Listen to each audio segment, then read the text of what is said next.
અમરનાથ યાત્રાના શ્રદ્ધાળુઓના આરોગ્યને ધ્યાનમાં રાખીને સુરત સિવિલ હોસ્પિટલ દ્વારા વિશેષ મેડિકલ ચેકઅપ શિબિરનું આયોજન કરવામાં આવ્યું છે। ઉચ્ચ હિમાલય વિસ્તારમાં આવેલા અમરનાથ ગુફા મંદિર સુધીની મુસાફરી શારીરિક રીતે ખૂબ જ પડકારજનક હોય છે, ત્યારે યાત્રા પહેલા યાત્રીઓની સંપૂર્ણ તપાસ કરવી જરૂરી બની જાય છે।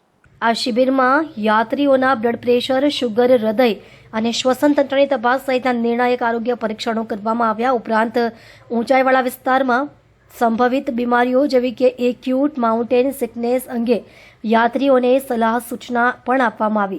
હોસ્પિટલ સૂત્રોના જણાવ્યા અનુસાર તંદુરસ્ત યાત્રીઓને જ યાત્રાની પરવાનગી આપવામાં આવશે, જેથી માર્ગમાં કોઈ અનિચ્છનીય સ્વાસ્થ્ય સંકટ ઊભું ન થાય। શ્રદ્ધાળુઓએ આ શિબિરનો લાભ લઈને પોતાનો મેડિકલ સર્ટિફિકેટ અગાઉથી જ બનાવી રાખવા હોસ્પિટલ વહીવટીતંત્ર દ્વારા અનુરોધ કરવામાં આવ્યો છે।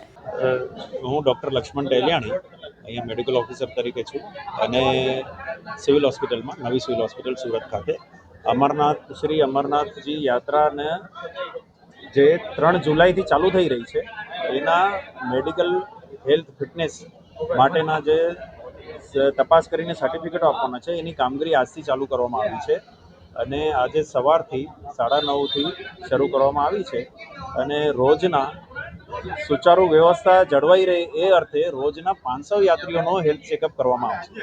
રોજના 500 યાત્રીઓની લિમિટ રાખી છે, જેથી વ્યવસ્થા સારી રીતે જળવાઈ રહે અને બધું એક જ છત નીચે વ્યવસ્થા ઊભી કરવામાં આવી છે।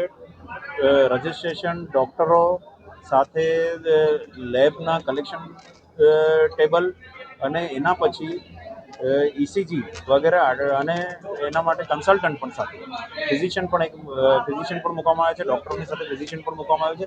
બધું એક જ છત નીચે વ્યવસ્થા કરવામાં આવી છે।